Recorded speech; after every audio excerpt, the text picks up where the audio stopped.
बिस्मिल्लाहिर्रहमानिर्रहीम। Today's topic of discussion is revision of section B. तो आज की इस वीडियो में सेक्शन बी को रिवाइज करने वाले हैं with the help of friends behaviour science, क्योंकि मेजॉरिटी ऑफ स्टूडेंट के पास मुवद्दिद हुसैन राना पढ़ने का टाइम नहीं होता। तो हम इसी जो रिवीजन बुक है, शॉर्ट बुक है, इसी की हम डिस्कशन वीडियोस अपलोड किया करेंगे, ठीक है, बिहेवियर साइंस की। और आपको ये सारी वीडियोस बिहेवियर साइंस की प्लेलिस्ट के अंदर मिल जाएगी। तो आप चैनल की प्लेलिस्ट में जाके बिहेवियर साइंस वाली प्लेलिस्ट को सर्च कर लेना और आपको सारी वहाँ पे बिहेवियर साइंस की वीडियोस मिल जाएगी। स्टार्ट करते हैं सेक्शन बी को। तो सेक्शन बी का नाम है medical ethics, professionalism, doctor patient relationship. पहले पार्ट के अंदर मेडिकल एथिक्स है, मेडिकल एथिक्स की डेफिनेशन है, उसकी टाइप्स है, मेडिकल एथिक्स के 4 पिलर्स क्या होते हैं, मेडिकल प्रैक्टिस में कॉमन एथिकल इश्यूज या ओमिशंस क्या क्या होते हैं जिसको डॉक्टर ओमिट कर देते हैं, लाइक कंसेंट है, कॉन्फिडेंशियलिटी को लीक कर देते हैं, यूथनेजिया है, माल प्रैक्टिस है, and last is inclusion of patient in clinical trial है। ओके, तो ये कॉमन एथिकल इश्यूज होते हैं, ठीक है। फिर इसके बाद ऐसे कॉमन एथिकल डिलीमास वगैरह आ जाती है, लाइक यहाँ पर अगर मैं मुवद्दिद हुसैन राना से आपको बताऊँ, कोई यूथनेसिया है, accepting gifts from the patient है, सेक्सुअल बाउंड्रीज को वायलेट कर देना, चार्जेस एंड द फीस है, relationship with the pharmaceutical industry है, मीडिया मेडिसिन है, e consultation and telemedicine है, टेक्नोलॉजी असिस्टेड मेडिकल सर्विसेज है, और डिक्लेरेशन बाय मेडिकल स्टूडेंट और ट्रेनी हेल्थ प्रोफेशनल है। ये कॉमन एथिकल डिलीमास होते हैं। ओके, जबकि इससे पहले हमने कॉमन एथिकल इश्यूज के बारे में पढ़ा था, जिसको कहते हैं जिसमें इन्फॉर्म कंसेंट, कॉन्फिडेंशियलिटी सबसे ज़्यादा ब्रीच होती है, फिर डिसीजन मेकिंग कैपेसिटी है, यूथनेसिया है, माल प्रैक्टिस है, inclusion of patient in the clinical trial है। तो यूथनेसिया है जिसको फिजिशियन असिस्टेड सुसाइड कहते हैं। ये कॉमन एथिकल इश्यू और डिलीमा दोनों के अंदर दिया हुआ है। ओके, फिर आएगा डॉक्टर पेशेंट रिलेशनशिप। इसके अंदर 3 टाइप के मॉडल होते हैं, vertical model, teacher student model and the mutual participation और हॉरिजॉन्टल मॉडल। आपने इसको पढ़ना है। फिर इसके बाद डॉक्टर और पेशेंट्स की क्या राइट्स और रिस्पॉन्सिबिलिटीज़ होती है, जो पेशेंट्स के राइट्स होते हैं वो डॉक्टर की रिस्पॉन्सिबिलिटी आती है, एंड वाइस वर्सा। इस पूरे फ्लो में इसको नहीं पढ़ना। फिर साइकोलॉजिकल रिएक्शंस क्या क्या होती है, रिएक्शंस की एटलीस्ट नाम आने चाहिए, लाइक सोशल बॉन्डिंग है, डिपेंडेंस है, transference, counter transference, resistance and the position burn out. Okay, ठीक हो गया। बाकी रात के वक्त मैं वीडियोस अपलोड करूँगा सेल इंजरी के बारे में और न्यूप्लेजिया के बारे में वीडियोस, क्योंकि फ्लो चार्ट वगैरह बना चुका हूँ। जीआईटी डिसऑर्डर की फार्माकोलॉजी है और जनरल फार्माकोलॉजी है, इनके ऊपर मैं वीडियोस बनाऊँगा, वो फ्लो चार्ट बेस्ड होगी, ताकि आप उन नोट से क्विक रिवीजन कर सके। ठीक हो गया। तो स्टार्ट करते हैं आज की इस वीडियो को। तो पहले एथिक्स है। एथिक्स डॉक्टर की प्रोफेशनल लाइफ के जो मोरल एस्पेक्ट्स होती है, तो उनकी स्टडी को क्या बोलते हैं हम, एथिक्स बोलते हैं। तो study of moral aspect of doctor professional life. Okay, ये मेडिकल एथिक्स की डेफिनेशन है, वरना सिंपल एथिक्स की डेफिनेशन होती है the study of moral values. अब एथिक्स की 2 ब्रांचेस होती है, एक है नॉर्मेटिव एथिक्स, दूसरा होता है डिस्क्रिप्टिव एथिक्स होता है। अब डिस्क्रिप्टिव एथिक्स में क्या है, क्या था और क्या होगा, व्हाट इज़ रियल। जो रियल होता है वो डिस्क्रिप्टिव होता है, और नॉर्मेटिव में क्या करना चाहिए था या क्या कुछ होना चाहिए था। इन शॉर्ट, ये क्या करना चाहिए था और ये क्या है, क्या था, क्या होगा। नॉर्मेटिव एथिक्स को हम आइडियल भी कहते हैं, जबकि जो डिस्क्रिप्टिव एथिक्स है उसको हम रियल बोलते हैं। ओके, अब इनको समझ लेते हैं होता क्या है। जो नॉर्मेटिव एथिक्स होता है कि असल में हेल्थ प्रोफेशनल को क्या करना चाहिए, तो वो होता है नॉर्मेटिव एथिक्स। और डिस्क्रिप्टिव एथिक्स वो एक्चुअली करते क्या है, तो उसको क्या बोलते हैं, डिस्क्रिप्टिव एथिक्स होते हैं। तो भी देखिए आपको डेफिनेशन समझ आ गई होगी। नॉर्मेटिव एथिक्स के अंदर जो नॉर्मेटिव एथिक्स है, थ्योरेटिकल फ्रेमवर्क प्रोवाइड करती है, प्रिंसिपल प्रोवाइड करती है, जिसको यूज़ करते हुए या जिसको गाइड करते हुए डॉक्टर प्रैक्टिकल प्रॉब्लम को डील कर सकता है। लाइक मुझे कोई इलिटरेट मैन है जिसको ये खौफ है कि इलिटरेट मैन है, ओके, उससे सर्जरी के बारे में यंग डॉक्टर को कंसल्ट लेना चाहिए या नहीं लेना चाहिए, क्योंकि क्या पता डॉक्टर को ये खौफ लग रहा होता है कि पेशेंट के रॉन्ग चॉइस ना दे दे। तो इस केस में क्या कंसल्ट लेना चाहिए, तो जो चाहिए वाला फैक्टर होता है वो नॉर्मेटिव एथिक्स के अंदर अप्लाई होता है। यानी जो नॉर्मेटिव एथिक्स होते हैं ये उन एक्शंस को कहते हैं, यानी क्या वाकई में एक्शंस ठीक है या गलत है। ओके, नॉर्म्स हम वैल्यूज़ को बोलते हैं, ठीक है। ओके, तो ये मॉरल स्टैंडर्ड क्रिएट करता है जिससे पीपल को करना चाहिए। तो जो चाहिए है वो नॉर्मेटिव एथिक्स है, और क्या होता है एक्चुअली, तो वो हो जाता है डिस्क्रिप्टिव एथिक्स है। ओके, अब डिस्क्रिप्टिव एथिक्स के अंदर डॉक्टर का बिहेवियर, मेडिकल इश्यूज और डिलीमास वगैरह आ जाते हैं, लाइक। ओके, तो जो तमाम मोरल बिहेवियर्स जो हेल्थ प्रोफेशनल शो करते हैं तो उनको डिस्क्रिप्टिव एथिक्स बोलते हैं। सबसे इंपॉर्टेंट चीज़ है वो है guiding principle of medical ethics. Medical ethics के 4 पिलर्स होते हैं जो कि गाइडिंग प्रिंसिपल्स भी कहलाते हैं। उनमें ऑटोनॉमी है, बेनिफिशंस है, नॉन मैलिफिसेंस और चौथा जस्टिस। ओके, तो पहला ऑटोनॉमी जिसको उर्दू में बोलते हैं हम सेल्फ या खुद मुख्तारी, ओके, या सेल्फ सफिशिएंसी। इसका मतलब है कि पेशेंट के पास पूरा राइट है कि वो फैसला ले सकता है अपने ट्रीटमेंट के बारे में या सर्जरी करवानी है, ठीक है। तो ये यानी पेशेंट का राइट है कि वो किसी ट्रीटमेंट को चूज़ करता है, यानी चूज़ करता है, कंसेंट देता है या नहीं देता, ठीक है। यानी डॉक्टर को किसी भी जैसे थेरापेटिक इफ़ेक्ट्स का या किसी भी ट्रीटमेंट का side effect, positive negative impacts बताना चाहिए। फिर पेशेंट्स के पास ही पूरा इख्तियार होना चाहिए कि वो फैसला करे कि आगे मैंने इस प्रोसीजर को फॉलो करवाना है या नहीं करवाना। लाइक अगर फॉर एग्जांपल कैंसर कीमोथेरेपी होनी है तो डॉक्टर पहले बताएगा कि कैंसर कीमोथेरेपी का फ़ायदा क्या होता है, क्या साइड इफ़ेक्ट होते हैं, फिर उसके हिसाब से पेशेंट के ऊपर होगा कि वो वाक़ई में करेगा या नहीं करेगा। नेक्स्ट है बेनिफिशंस। बेनिफिशंस सिंपल हम बेनिफिशंस वर्ड निकला है बेनिफिशियल से, ओके, फ़ायदेमंद से है। तो बेनिफिशंस यहाँ में सिंपल ये आएगा कि डॉक्टर को हर एक बंदे के साथ, चाहे वो आम शहरी है, चाहे वो कोई ख़ास बंदा है, सबके साथ अच्छे तरीके से बिहेव करना चाहिए, यानी सबके फ़ायदे के लिए बात करनी चाहिए, ना कि कोई डिस्क्रिमिनेशन नहीं होना चाहिए, ठीक हो गया। तो इसको बोलते हैं बेनिफिशंस है। नेक्स्ट है नॉन मैलिफिसेंस होती है। जो नॉन मैलिफिसेंस है वो असल में बेनिफिशंस की एक्सटेंशन है, यानी सबके साथ अच्छे तरीके से बर्ताव करना, पूरा सबको फ़ायदा पहुंचाना और किसी को भी नुकसान ना करना, ठीक है। तो जो बेनिफिशंस की एक्सटेंशन होती है उसको नॉन मैलिफिसेंस बोलते हैं। ओके, इसके बाद है जस्टिस। जस्टिस में ये है कि फेयर हो, इक्विटेबल और इम्पार्शियल ट्रीटमेंट होना चाहिए, यानी हर एक पेशेंट का इक्वली ट्रीट करना चाहिए, चाहे वो गरीब है, चाहे वो अमीर है, चाहे वो जिस मर्जी कल्चर से बिलोंग करता है, तो वो इक्वल, इम्पार्शियल और फेयर ट्रीटमेंट होना चाहिए, तो उसको बोलते हैं जस्टिस। अब है common ethical issues in medical practice. तो common ethical issues medical practice के अंदर कौन कौन से होते हैं? पहला है इन्फॉर्म्ड कंसेंट एंड कॉन्फिडेंशियलिटी, दूसरा डिसीजन मेकिंग, लेकिन सबसे ज़्यादा इंपॉर्टेंट है confirmed consent and the confidentiality. Okay, exam में कभी कभार कंसेंट की टाइप्स आ जाती है, तो मैंने टाइप्स वाला एक फ्लो चार्ट बनाया हुआ है, तो हम इसको भी देख लेते हैं। ओके, तो ये कंसेंट को यहाँ पे दो में डिवाइड किया हुआ है, इम्प्लाइड कंसेंट और दूसरा एक्सप्रेस कंसेंट। जो इम्प्लाइड कंसेंट होती है इमरजेंसी डिपार्टमेंट में या हॉस्पिटल की प्रेजेंटेशन पर, जो रिसेप्शन पे जो ली जाती है, ओके, तो उसको बोलते हैं इम्प्लाइड कंसेंट। ओके, तो ये ऑर्डिनरी डायग्नोस्टिक या ट्रीटमेंट मेजर्स के लिए ली जाती है। दूसरा एक्सप्रेस्ड कंसेंट, जैसे कोई मेडिकल प्रोसीजर कोई भी परफॉर्म कराना है तो उसके लिए एक अलग से जो कंसेंट होती है, जिसको पेशेंट खुद एक्सप्रेस करके देता है, तो वो एक्सप्रेस कंसेंट होती है। अब वो ओरल भी हो सकती है और रिटर्न भी हो सकती है। ओके, ओरल में आपको विटनेस चाहिए होता है, ओके, ठीक है। जब रिटर्न कंसेंट अवेलेबल नहीं होती तो आपको कोई ना कोई विटनेस चाहिए, तब उससे हम ओरल से, वर्बल या जेस्चर से हम कंसेंट ले सकते हैं। और रिटर्न के अंदर कोई ना कोई हम स्टैम्प पेपर वगैरह इस्तेमाल कर लेते हैं, या डॉक्यूमेंट्स होता है हॉस्पिटल का, तो वहाँ से रिटर्न कंसेंट हम ले सकते हैं, जिसको डॉक्यूमेंट्री कंसेंट वगैरह, डॉक्यूमेंट्री एविडेंस भी कह सकते हैं। तो अब कंसेंट को पढ़ लेते हैं। कंसेंट होते क्या? The consent is the process of getting permission. Okay, तो हिस्ट्री लेने से पहले या एग्जामिनेशन से पहले, कोई किसी भी प्रोसीजर परफॉर्म कराने से पहले, ओके, या एग्जामिनेशन से पहले, ट्रीटमेंट से पहले जो पेशेंट से परमिशन लेना, तो उसको बोलते हैं इन्फॉर्म्ड कंसेंट होती है। ओके, तो किसी भी प्रोसीजर को स्टार्ट होने से पहले जो डॉक्टर होता है उसको कुछ चीज़ों का पता होना चाहिए, कुछ चीज़ें वो पेशेंट को बता देना चाहिए। तो वो कौन-कौन सी 6 चीज़ें हैं जो पेशेंट को बतानी चाहिए उस चीज़ के बारे में, उस प्रोसीजर के बारे में या ट्रीटमेंट के बारे में जिसकी वो परमिशन ले रहा है। तो इसका निमोनिक होता है ब्रेन्स। बी से बेनिफिट, कि क्या इस प्रोसीजर का कोई बेनिफिट है, हमें क्या हासिल होगा। रिस्क, क्या जो मैं प्रोसीजर करने वाला हूँ इसका कोई साइड इफ़ेक्ट तो नहीं है। अल्टरनेटिव, क्या इसके अलावा कोई और ऑप्शन तो नहीं है। इंट्यूशन, ओके, क्या जो आप इन्फॉर्मेशन मुझसे ले रहे हो क्या उसके सेंस बनाती है, क्या आपको एडिशनल इन्फॉर्मेशन की ज़रूरत है। नथिंग, ओके, अगर हम नहीं करेंगे तब इसका क्या फ़ायदा है या क्या नुकसान है। एक्सक्यूज़ मी, कि क्या मुझे कुछ टाइम मिलेगा डिस्कस करने को या डिसाइड करने का, ठीक है। तो ये 6 क्वेश्चंस हैं जिनका डॉक्टर को आंसर देना चाहिए और ये पेशेंट्स पूछता होता है परमिशन देने से पहले। ब्रेन्स निमोनिक है इसका। ओके, तो अब मोस्टली कहते हैं कंसेंट ओमिटेड होती है because paternalistic attitude of doctor है।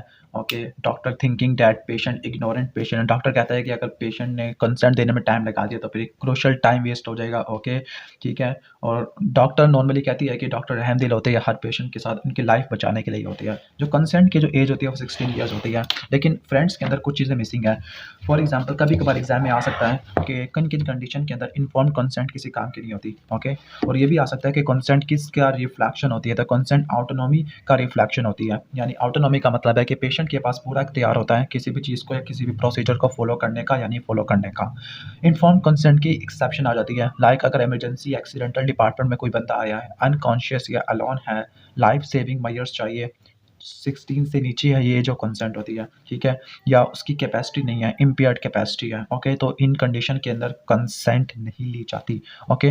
वैसे कंसेंट को ओमिट कर लिया जाता है क्योंकि डॉक्टर का जो एटीट्यूड होता है वो पैटर्नलिस्टिक होता है, यानी वो सबके लिए बेनिफिशंस नॉन मेलिफिसेंस एटीट्यूड होता है, और दूसरा ये है कि टाइम वेस्ट हो सकता है कंसेंट लेने के चक्कर में, ओके, ठीक हो गया। तो ये एक्सेप्शन आप नोट कर लेना, ये चीज़ें वहाँ पे नहीं लिखी हुई थी।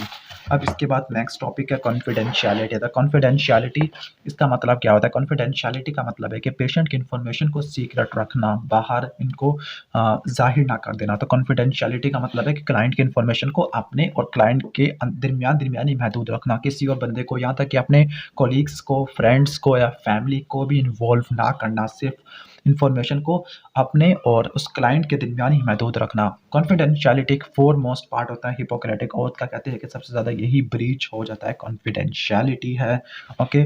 यहाँ तक कि अगर वो कॉन्फिडेंशियलिटी को ब्रीच करेगा तो फिर डॉक्टर पीएमटीसी से जो रजिस्टर्ड है उसकी रजिस्ट्रेशन कैंसिल भी हो सकती है, लेकिन अब नहीं हो सकती क्योंकि पीएमटीसी खत्म हो चुका है, पीएमसी आ चुका है। अब कुछ कंडीशन के अंदर कॉन्फिडेंशियलिटी को ब्रीच करना पड़ता है, तो वो एक्सेप्शन आती है, लाइक कंसेंट की एक्सेप्शन आपको बताई थी कि इमरजेंसी डिपार्टमेंट में आया है, एक्सीडेंट डिपार्टमेंट में आया है, अनकॉन्शियस है, अलोन है, लाइफ सेविंग मेजर्स है, children under the 16 year of age है, या इम्पेयर्ड कैपेसिटी है, तो इसमें कंसर्न नहीं लेते थे। इसी तरह कॉन्फिडेंशियलिटी किन किन कंडीशन के अंदर ब्रीच करते हैं, ओके। जब पेशेंट खुद इस बात की इजाज़त देगा, फॉर एग्जांपल एम्प्लॉयमेंट के लिए या मेडिकल रिपोर्ट या रिपोर्ट तैयार करवानी है, ठीक है, ओके। तो जब जैसे मेडिकल फिटनेस रिपोर्ट चाहिए एम्प्लॉयमेंट को गेन करने के लिए, या मेडिकल रिपोर्ट चाहिए सेकंड ओपिनियन के लिए, तो पेशेंट के पास राइट होता है कि वो मेडिकल रिपोर्ट की कॉपी मांग सकता होता है, या अगर इंफॉर्मेशन हेल्थ केयर टीम में शेयर होनी होती है, इस कंडीशन के अंदर कॉन्फिडेंशियलिटी को ब्रीच कर देते हैं, ओके। जब डिस्क्लोजर पेशेंट के बेस्ट इंटरेस्ट के अंदर है, फॉर एग्जांपल फिजिकल या सेक्सुअल अब्यूज़ है, तो इस केस में अगर कॉन्फिडेंशियलिटी को ब्रीच ना किया गया, फैमिली मेंबर को ना बताया गया कि सेक्सुअल अब्यूज़ हुआ है या फिजिकल अब्यूज़ है, तब अगर कॉन्फिडेंशियलिटी को ब्रीच ना किया तो ज़्यादा नुकसान हो सकता है, ओके।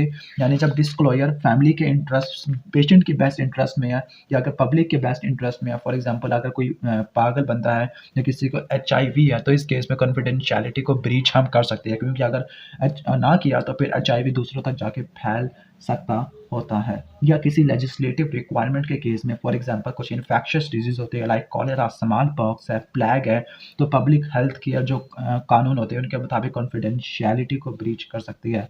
या बाज़ औक़ात हम पेशेंट से कंसर्न लेकर हम उनकी जो कॉन्फिडेंशियलिटी को ब्रीच कर सकते हैं। उस केस में जब हम कोई रिसर्च पर्पस कर रहे हो, फॉर एग्जांपल डाउन सिंड्रोम की प्रोबेबिलिटी को चेक कर रहे हैं, प्रिवेंटिव और सोशल मेडिसिन में ऐसा होता है, कम्युनिटी मेडिसिन के अंदर जो ग्राफ बनता है प्रोबेबिलिटी का, उस केस में जो इन्फॉर्मेशन तमाम डिजीज़ की ली जाती है, लेकिन इस केस में कंसेंट लेते हैं तभी कॉन्फिडेंशियलिटी को ब्रीच करते हैं, ओके।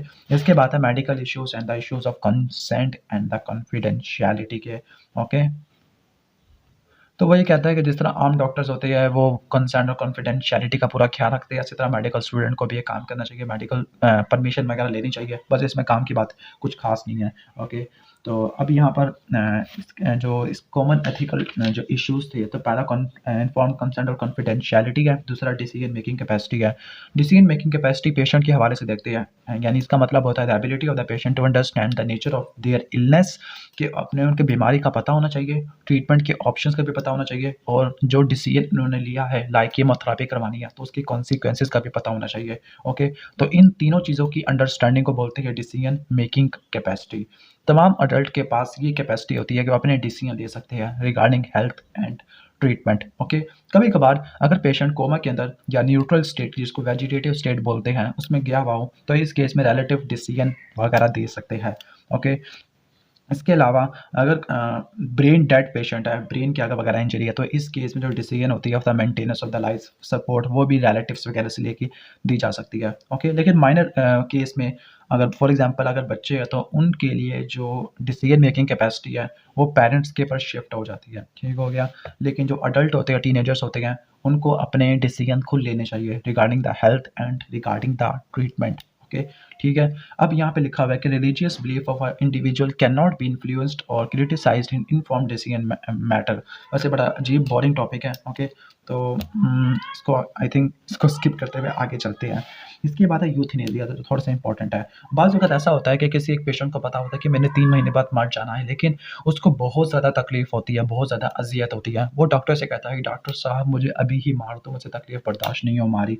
तो जब क्या होता है यूथनेसिया के केस में फिज़िशियन एक पेशेंट को लीथल ड्रग देता है और पेशेंट की फुल कंसेंट और वॉलंटरी कोऑपरेशन के साथ, यानी पेशेंट कहता है कि मैंने 2 महीने बाद मर जाना है, लेकिन आज मुझसे तकलीफ़ बर्दाश्त नहीं हो रही। तो डॉक्टर को कहता है डॉक्टर साहब मुझे कोई दवाई दे दो ताकि मैं मर जाऊँ, ज़हरीला टीका लगा दो। तो फिज़िशियन इस केस में लीथल ड्रग दे देगा, तो उसको बोलते हैं यूथनेसिया। वो कहती है कि यूथनेसिया को डिस्टिंग्विश करो from physician assisted suicide. Physician assisted suicide से आप डिफरेंशिएट करना चाहिए, ओके। अब यहाँ पे फिज़िशियन असिस्टेड सुसाइड के केस में क्या लिखा हुआ है कि फिज़िशियन, इस केस में जो फिजिशियन मदद तो करता है सुसाइड करने में, लेकिन वो खुद दवाई नहीं देता, बल्कि फिजिशियन मेडिसिन को डिस्पेंस करेगा, लेकिन खुद डायरेक्टली पेशेंट को लीथल ड्रग एडमिनिस्टर नहीं करेगा। अगर पेशेंट को वो एडमिनिस्टर भी करेगा तब उसको बोलते हैं हम यूथनेसिया, लेकिन अगर वो एडमिनिस्टर नहीं करता, सिर्फ डिस्पेंस करता है, दवाई बनाता है, ठीक है, लीथल या प्रिस्क्राइब वगैरह इस टाइप की कुछ करता है, तो इसको बोलते हैं फिजिशियन असिस्टेड सुसाइड। दोनों ही इलीगल है, दोनों ही अनएथिकल होती है, ओके, ठीक हो गया। लेकिन वेस्टर्न सोसाइटीज़ ने वॉलंटरी यूथनेसिया को अलाउ कर दिया है। इसके बाद है माल प्रैक्टिस। माल प्रैक्टिस के अंदर इम्प्रॉपर, इल्लीगल और नेग्लिजेंट प्रोफेशनल बिहेवियर होता है। लाइक मेडिकल माल प्रैक्टिस जब होती है जब हॉस्पिटल की, डॉक्टर की या हेल्थ केयर प्रोफेशनल की गफलत से या उनकी गलती से पेशेंट को नुकसान पहुंचता है और उसकी लाइफ चली जाती है, तो उसको बोलते हैं माल प्रैक्टिस, ओके। फिर है inclusion of patients in the clinical trial. Okay, तो क्लिनिकल ट्रायल है या क्लिनिकल इन्वेस्टिगेशन है, इसमें पार्टिसिपेट करने से पहले पेशेंट की कंसेंट वगैरह लेनी चाहिए और पेशेंट के पास पूरा इख्तियार है कि वो क्लिनिकल ट्रायल से भाग भी सकता है, उससे विड्रॉ भी कर सकता होता है। तो ये कुछ पॉइंट्स थे, उनको हेडिंग रट्टा मार लेना। इन्फॉर्म कंसेंट और कॉन्फिडेंशियलिटी इंपॉर्टेंट था, इसको अच्छे तरीके से तैयार कर लेना और बाकी चीज़ों की हेडिंग्स तैयार कर लेना, ओके।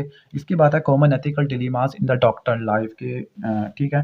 अब डिलीमास ये वो सिचुएशन होती है जहाँ पर एक बहुत मुश्किल हो जाता है, 2 ऑप्शन या 2 से ज़्यादा ऑप्शन में एक चीज़ को सिलेक्ट करना, ठीक है? और दोनों ऑप्शन इक्वली अनडिज़ायरेबल होते हैं, हमारी डिज़ायरेबल नहीं होते बल्कि अनडिज़ायरेबल होते हैं, ओके?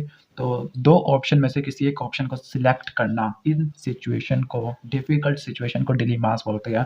पहला है पेशेंट से गिफ्ट रिसीव करना, दूसरा सेक्सुअल बाउंड्री को वायलेट करना, तीसरा चार्जेस एंड द फीस है, फीस वगैरह ले लेना, चौथा teleconsultation and telemedicine है, मीडिया मेडिसिन है, यूथनेसिया है, relationship with the pharmaceutical industry है।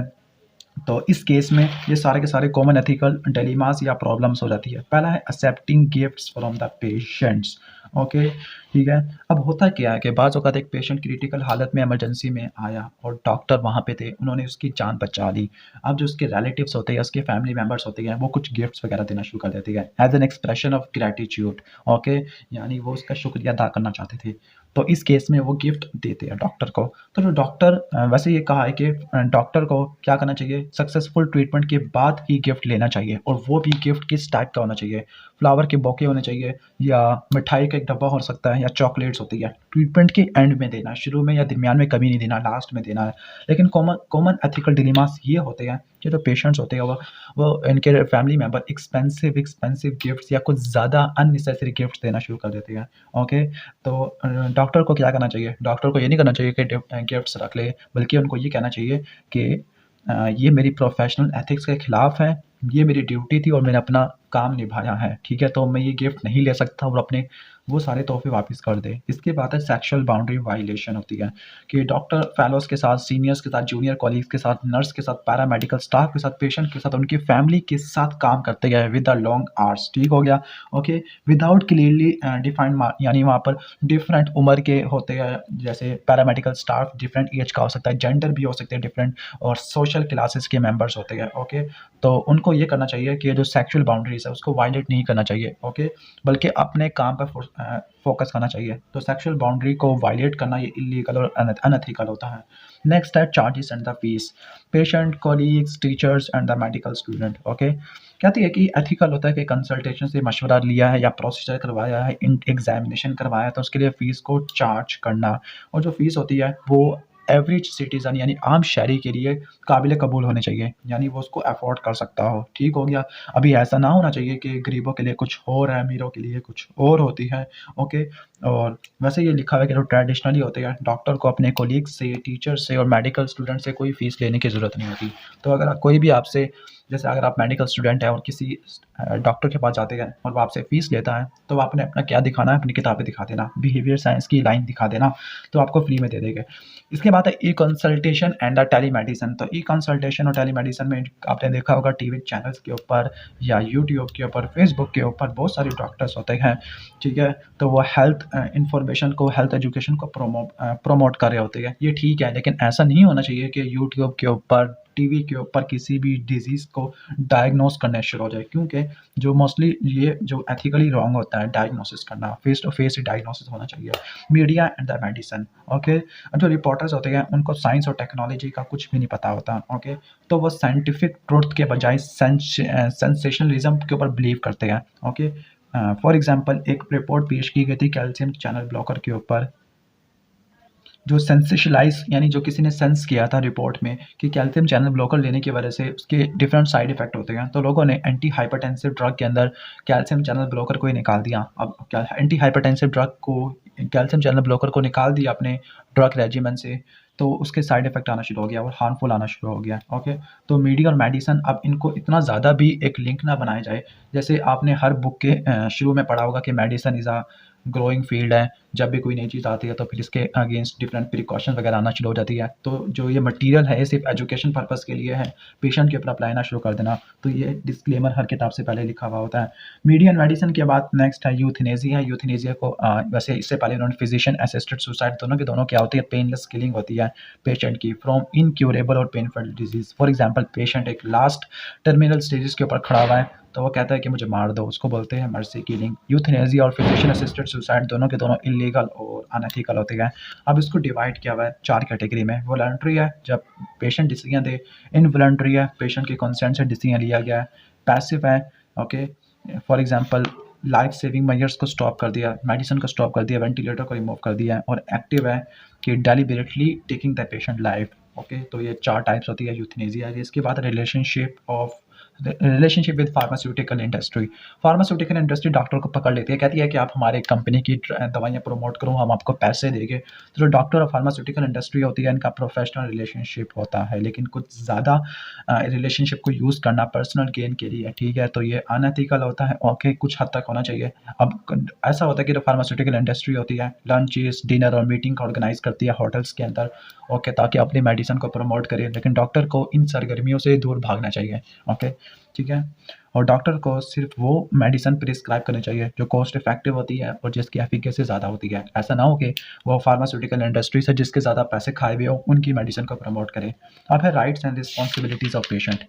अब rights of patient, rights of doctor, rights of, ठीक है। तो जो पेशेंट के राइट्स होते हैं वो डॉक्टर की रिस्पॉन्सिबिलिटीज़ होती है, ठीक है, ओके। चैप्टर कितना बड़ा है ये? ओके, तो यहाँ पर इस टॉपिक को पढ़ने के बाद हम वीडियो को एंड कर देते हैं क्योंकि वीडियो की लेंथ काफ़ी ज़्यादा हो गई है। तो पहला है राइट्स ऑफ डॉक्टर है, फिर सॉरी राइट्स ऑफ पेशेंट है कि पेशेंट के क्या हकूक़ होते हैं। इन्फॉर्म कंसेंट है, कंसेंट को किस टाइम पे भी विथड्रॉ कर सकता है, किसी भी एक्सपेरिमेंटल या रिसर्च ट्रीटमेंट को रिफ्यूज़ कर सकता है। सेकंड ओपिनियन ऑब्टेन कर सकता है, लाइक इस ट्रीटमेंट के अलावा और क्या हो सकता है। कंडीशन का और ट्रीटमेंट का डिटेल ओवरव्यू होना चाहिए, उसकी इन्फॉर्मेशन को सीक्रेसी रखना चाहिए, कॉन्फिडेंशियलिटी को ब्रीच नहीं करना चाहिए। किसी भी टाइम पे हॉस्पिटल को लीव कर सकता है, लेकिन इसकी एक्सेप्शन है इन्फेक्शियस डिजीज़ के केस में हॉस्पिटल को लीव नहीं कर सकता। केयर और कंसिडरेशन से ट्रीट करना चाहिए, ओके।